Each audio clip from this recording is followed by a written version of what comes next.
નમસ્કાર વિદ્યાર્થી મિત્રો, તમારું ખૂબ ખૂબ સ્વાગત છે મારી આ ચેનલ સ્ટડી વિથ નેન્સીમાં. જો હજી સુધી તમે મારી આ ચેનલને સબસ્ક્રાઈબ ના કરી હોય તો જલ્દીથી સબસ્ક્રાઈબ કરજો.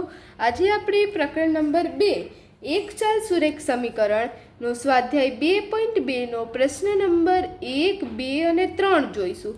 તો જુઓ, સૂચના પહેલાં આપણને આપેલી છે કે નીચેના સુરેખ સમીકરણનો ઉકેલ કરો. કે નીચે આપણને જે સુરેખ સમીકરણ આપેલા છે એ સમીકરણનો આપણે ઉકેલ કરવાનો છે, આનો જવાબ મેળવવાનો છે. તો જુઓ, એમાં પહેલો પ્રશ્ન છે કે x/2 ઓછા 1/5 બરાબર x/3 વત્તા 1/4. તો આપણે જ્યારે પણ સુરેખ સમીકરણનો ઉકેલ કરવાનો હોય ને ત્યારે શું કરવાનું કે આ છે એક ચલવાળા પદ છે, એટલે કે આ છે x એક સરખા પદ છે એને આપણે એક બાજુ લઈ જાશું. એટલે આ જે x વાળા પદ છે એને આપણે એક સાઈડ લઈ જાશું અને બીજા જો એક વાળા પદ છે એને એક સાઈડ લઈ જાશું. તો જો આમાં x વાળું પદ કયું છે? એક આ છે ને એક આ છે. તો પહેલાં આપણે લખીએ કે x/2 અને જે આ પદ છે એને આપણે કઈ બાજુ, આ કઈ બાજુ છે? જમણી બાજુ, એને આપણે ડાબી બાજુ લઈ આવશું. તો જ્યારે આપણે કોઈ પદને બીજી બાજુ લઈ જઈએ તો એ વત્તા હોય તો ઓછા થઈ જાય અને ઓછા હોય તો વત્તા, એટલે કે પ્લસ હોય તો માઇનસ થઈ જાય અને માઇનસ હોય તો પ્લસ થઈ જાય. ગુણાકારનું ભાગાકાર, ભાગાકારનું ગુણાકાર, એમ ઉલટું થાય. તો અહીંયા જુઓ, વત્તા x/3 છે, એ કોઈ નિશાની નથી એટલે આપણે પ્લસની નિશાની સમજવાની. આ બાજુ આવશે એટલે શું થઈ જશે? x/3 બરાબર. હવે જોવો, આ 1/4 આપણે લખીએ અને આ 1/5 ને આપણે આ બાજુ લઈ આવશું. એટલે અહીંયા જોવો, બીજી બાજુ લઈ જાય એટલે આ માઇનસ છે એનું શું થઈ જશે? પ્લસ 1/5. તો જુઓ, હવે આપણે આને આગળ જોઈએ. હવે જુઓ, આના આપણે આગળ આનું સોલ્યુશન કરીએ તો આમાંથી x/2 ઓછા 1/3 છે. તો આને આપણે શું કરવાનું છે? અને છેદ કેવા છે? અલગ અલગ છે. અને આપણે શું કરવા પડશે? સરખા કરવા પડશે. તો છેદ સરખા કરવા માટે આપણે શું કરીએ? લસા લઈએ. તો 2નો અને 3નો લસા કેટલો થાય? 6 થાય. જો તમને એમ ના આવડે તો અહીં સાઈડમાં 2 અને 3નો લસા લઈ લેવાનો. પછી અહીંયા જુઓ, 2 × 2, અહીંયા 3 3 તો લસા શું આવ્યો? 2 તેરી 6. તો અહીં આપણે લખી દઈએ કે લસા, કોનો લસા? 2નો અને 3નો શું આવે? 6 આવે. એટલા માટે આપણે શું કર્યું? x/, એટલે આનો લસા 6 આવ્યો એટલે આપણે છેદમાં કેટલા લઈ આવવાના? 6 લઈ આવવાના. હવે આપણે 2ને કેટલા વડે ગુણીએ તો 6 આવે? 3 વડે. 2 તેરી 6. તો આપણે છેદને જેટલા વડે ગુણીએ અંશને પણ એટલા વડે જ ગુણવાનો, ઓછા. હવે એવી જ રીતે x/3, તો આપણે 3ને કેટલા વડે ગુણીએ? 6 આવે 2 વડે, એટલે ઉપર પણ આપણે 2 વડે ગુણશું, બરાબર. હવે એવી જ રીતે અહીંયા પણ છેદ અલગ અલગ છે તો એનો પણ આપણે લસા લઈએ કે 1/4. તો 4નો 5નો લસા શું થાય? કે લસા કોનો? 4નો અને 5નો શું થશે? 20 થશે. જો તમને ડાયરેક્ટ 20 ના, 4 × 5 = 20. નકર તમે આવી રીતે લસા કરો તો પણ ચાલે. હવે 1/4 વત્તા ગુણ્યા, આપણે ગુણ્યા કેટલા કરશું? અહીંયા પણ ગુણ્યા.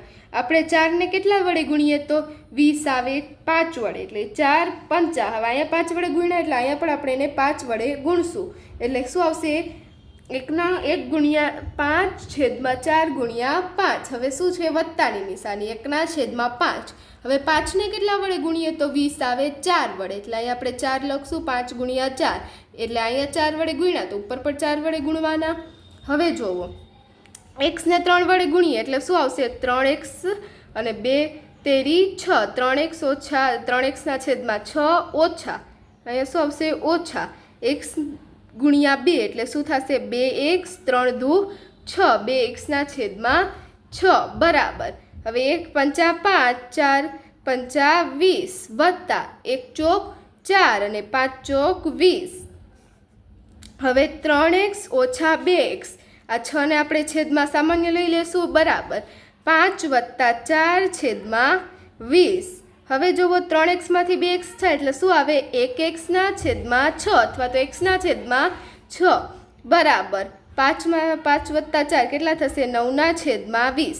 હવે શું કરશું કે આ જે આપણા x છે અહીંયા આગળ માટેની નિશાની મૂકવાની. હવે જો આ x છે ને એક એક્સ બરાબર ખાલી એક્સ લખો તો પણ ચાલે, કોઈ પણ સંખ્યાને એક વડે ગુણીએ તો તે જ સંખ્યા આવે, એટલે તમે એક એક્સ લખો તો પણ ચાલે. હવે આ 6ને આપણે શું કરશું, આ બાજુ લઈ આવશું. તો અહીંયા કેવી હતી, છેદમાં હતી એટલે ઉપર નીચે હતી, આ બાજુ આવશે એટલે ક્યાં વહી જશે, ઉપર વહી જશે. જે સંખ્યા નીચે હોય ઉપર જાય, ઉપર હોય નીચે થાય, એટલે એનો મિનિંગ શું થાય, ભાગાકારમાં હોય એ ગુણાકારમાં જ જાય અને ગુણાકારમાં હોય એ ભાગાકારમાં જાય.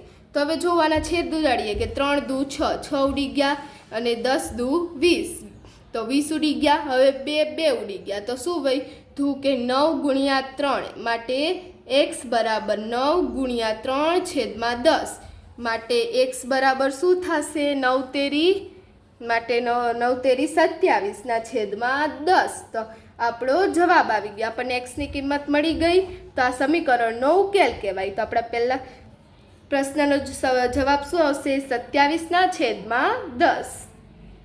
હવે જોવો બીજો પ્રશ્ન આપેલો છે, n ના છેદમાં 2 ઓછા 3n ના છેદમાં 4 વત્તા 5n છેદમાં 6 બરાબર 21. તો તમે જોશો ને કે આમાં એક ચલવાળા પદ એટલે કે આ જે ચલનાવાળા પદ છે કે n ત્રણેયમાં શું છે, n સરખું જ છે અને એક બાજુ આપેલા છે, એટલે આપણે એને એક બાજુ નહીં કરવા પડે, સીધો આપણે શું કરશું કે આના ઓછા અને વત્તા એટલે આપણે એનો સીધો લસા લઈને આનો સીધો સરવાળો અને બાદબાકી કરશું અને ઉકેલ મેળવશું. આમાં આપણે એક સાઈડ બધા જ એક ચલવાળા પદ, આ બધા જ n વાળા પદ આપણને એક જ બાજુ આપેલા છે. તો હવે આપણે એનો લસા લઈએ. લસા કોનો લેશું, 2 4 ને 6 નો, ત્રણેય સંખ્યાનો એક સાથે લસા લઈ લેશું. કેનો 2 4 6, એનો શું આવશે, અહીં આપણે સાઈડમાં લઈએ લસા, 2 4 અને 6 નો લસા લઈએ તો શું આવે, પેલા 2 વડે ભાગાકાર થશે, 2 કુ 2, 2 દુ 4 અને 2 તેરી 6, પાછા 2 વડે ભાગ ચાલશે, આ 1 નું 1, 2 કુ 2 અને આ 3 વૈધા. હવે પાછું આપણે હવે 3 વડે લઈશું, 1 1 અને 3 એકુ 3. તો લસા શું આવ્યો, 2 ગુણ્યા 2 ગુણ્યા 3, 2 દુ 4 અને 4 તેરી 12. તો આપણે લસા શું આવ્યો, 12. તો લસા કેટલો આવ્યો, અહીંયા 12 લખી દઈએ.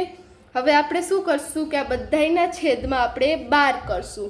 તો nના છેદમાં 2, હવે આપણે nના કેટલા વડે ગુણીએ, 2 ને કેટલા વડે ગુણીએ, છેદમાં 2 છે, 2 ને કેટલા વડે ગુણીએ તો 12 થાય તો 6 વડે.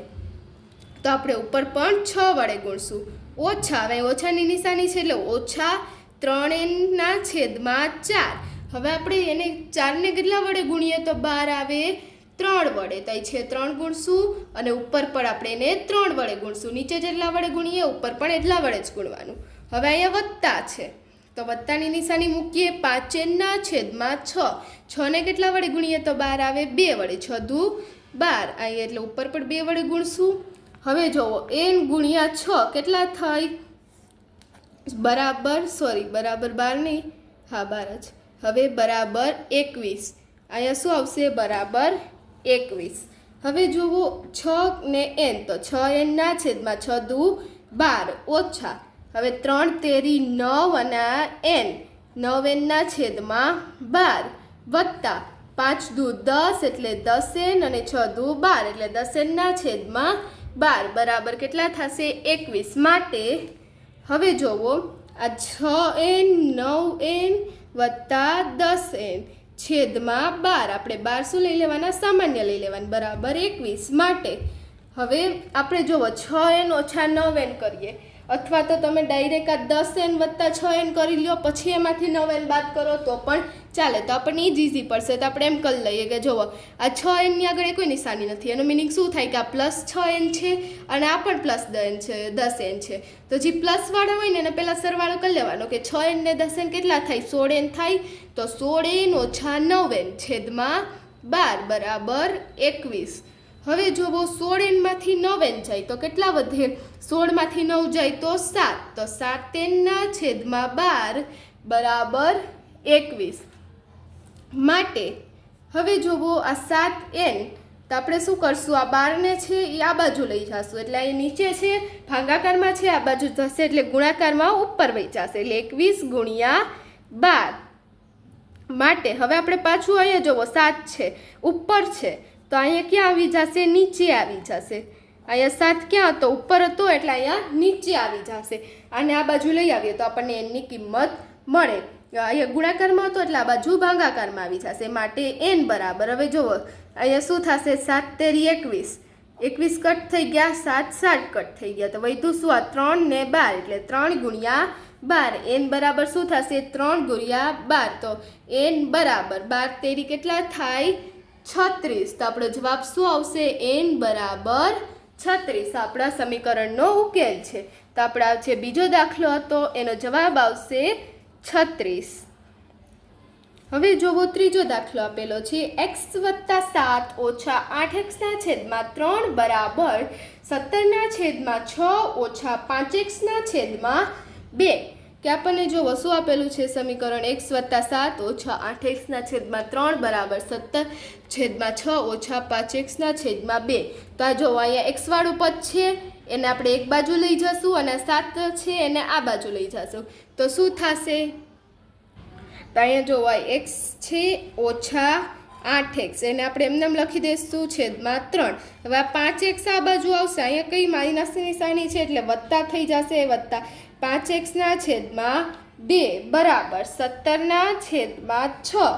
હવે અહીંયા વત્તા છે આ બાજુ આવશે એટલે +7 નું શું થઈ જશે -7, એટલે 17 ના છેદમાં 6 - 7. હવે તમે જોશો અહીંયા છેદમાં કાંઈ નથી આપેલું એટલે આપણે છેદમાં 1 સમજવાનું, કાંઈ ના આપેલું એટલે શું સમજવાનું છેદમાં 1. તો હવે આનો આપણે જો છેદ બધાયના અલગ અલગ છે એટલે સરવાળા અને બાદબાકી માટે આપણે લસા લેવો પડશે, અને અહીંયા પણ કાંઈ નથી આપેલું એટલે છેદમાં 1 સમજવાનો, તો અહીંયા પણ લસા લેવો પડશે. તો આપણે જુઓ 1, 3 અને 2 નો લસા લઈએ તો કેટલો આવશે 6 આવશે, 3 દુ 6, બંને અવિભાજ્ય સંખ્યા છે એટલે 3 દુ કેટલા થશે 6, એટલે લસા આપણે લખીએ, લસા 3 નો ને 2 નો કેટલો આવશે 6 આવશે, આપણે એક પણ છે ભેગો, 1, 3 અને 2 નો કેટલો આવશે 6 આવશે. પછી લસા 6 નો ને 1 નો 6 એકુ 6, સિમ્પલ છે, બંનેનો જ લસા 6 આવશે. તો હવે તમે જુઓ કે x ના છેદમાં 1 માટે x ના છેદમાં 1, તો હવે જુઓ x ના છેદમાં 1 છે તો 1 ને આપણે કેટલા વડે ગુણીએ 6 આવે 6 વડે, 1 6 6 એટલે આપણે 6 વડે ગુણશું તો આવશે, ઉપર પણ આપણે 6 વડે ગુણશું, પછી આ માઇનસની નિશાની, 8x ના છેદમાં 3, 3 ને કેટલા વડે ગુણીએ તો 6 આવે 2 વડે, એટલે 2 ઉપર પણ 2 વડે ગુણશું, પછી વત્તાની નિશાની, 5x ના છેદમાં 2, 2 ને કેટલા વડે ગુણીએ તો 6 આવે 3 વડે, એટલે 2 તેરી 6, ઉપર પણ 3 વડે ગુણશું બરાબર 17 ના છેદમાં 6. હવે જોવાય છેદમાં 6 જ છે, લસા કેટલો છે 6 છે, તો આપણે શું લસા આપણે કંઈ કરવાનું નહીં, કે જ્યારે છેદામાં આપેલું જ છે એટલે આપણે લસા લેવો પડશે, કોઈ સાથે ગુણવું પડશે નહીં.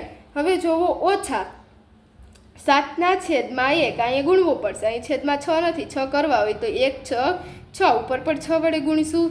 હવે જોવાનો ઉકેલ લઈએ, 6 × x × 6 તો શું આવશે 6x ના છેદમાં 6 ઓછા આ 8 દુ 16, 16x ના છેદમાં 6 વત્તા 5 તેરી 15, 15x ના છેદમાં 6 બરાબર 17 ના છેદમાં 6, 7 છંક 42, 42 ના છેદમાં 6. તો હવે જુઓ આ છે 6x - 16x વત્તા 15x એને સાથે લખશું, અને 6 છે એને સામાન્ય લઈ લેશું બરાબર 17 ના છેદમાં 42, અહીંયા પણ એમ જ કરશું, 6 ને સામાન્ય લઈ લેશું. હવે જુઓ અહીંયા જુઓ આ વત્તાની નિશાની છે અને અહીંયા પણ વત્તાની નિશાની છે, એટલે 15 અને 6 નો સરવાળો કરી લઈએ, અહીંયા કાંઈ નથી એટલે વત્તાની નિશાની સમજવાની, 15 ને 6 કેટલા થાય 21x - 16x છેદમાં 6 બરાબર 17 ના 17 - 42 ના છેદમાં 6, માટે 21 - 16x, 21 માંથી 16 જાય તો કેટલા વધે 5, એટલે 5x ના છેદમાં 6 બરાબર. હવે 17 માંથી 42 જાય તો કેટલા વધે, 17 ની આગળ કઈ નિશાની આપેલી છે, કઈ નથી નિશાની આપેલી, એટલે એને આપણે શું સમજવાનું વત્તા, અને અહીંયા શું છે ઓછા, તો વત્તા ઓછા શું થશે ઓછા, એટલે 42 માંથી 17 જાય તો કેટલા વધે 25, કેટલા વધશે 25 વધશે, 25 વધશે, પણ કેવા 25 વધશે -25 વધશે, કેમ કે મોટી સંખ્યા કઈ છે 42, અને 42 ની આગળ કેની નિશાની છે માઇનસની નિશાની, એટલે કેવા આવશે -25 ના છેદમાં 6. તો હવે જોવો 5x બરાબર, હવે આ 6 ને શું નીચે છે ભાગાકારમાં છે એટલે આપણે એને ઉપર ગુણાકારમાં લઈ જશું, એટલે 25 ગુણ્યા 6 થઈ જશે, નીચે તો ઉપર આવી ગયા છેદમાં 6, 25 છેદમાં 6 છે, આ 6 ને આપણે અહીં ઉપર લઈ આવ્યા. તો હવે જોજો આ 6 ક્યાં આવી ગયા, અહીંયા ઉપર આવી ગયા, નીચે હોય તો એને ઉપર લઈ જવાના, ઉપર હોય તો નીચે લઈ જવાના. હવે આ 6 ને આ 6 કટ થઈ જશે તો શું વધ્યું, 5x બરાબર -25. માટે હવે આપણે x શોધવું હોય તો x બરાબર શું થશે, -25 છેદમાં 5. x બરાબર શું આવે, -25 છેદમાં 5. માટે હવે જોવો -25 છેદમાં 5 તો 25 25 થશે, આ 25 કટ થઈ જશે અને આ 5 ને આ 5 કટ થઈ જશે તો શું વધ્યું, આ માઇનસની નિશાની વધી અને આ 5 વધ્યા, એટલે x બરાબર શું આવશે, -5. તો આપણા દાખલાનો ઉકેલ શું આવ્યો, x બરાબર -5. તો આપણા ત્રીજા દાખલાનો ઉકેલ આવશે x બરાબર -5. તો અહીં આપણા પ્રશ્ન નંબર 1, 2 અને 3 પૂર્ણ થાય છે. જો તમને વિડીયો પસંદ આવ્યો હોય તો લાઈક શેર સબસ્ક્રાઈબ કરજો. Thanks for watching.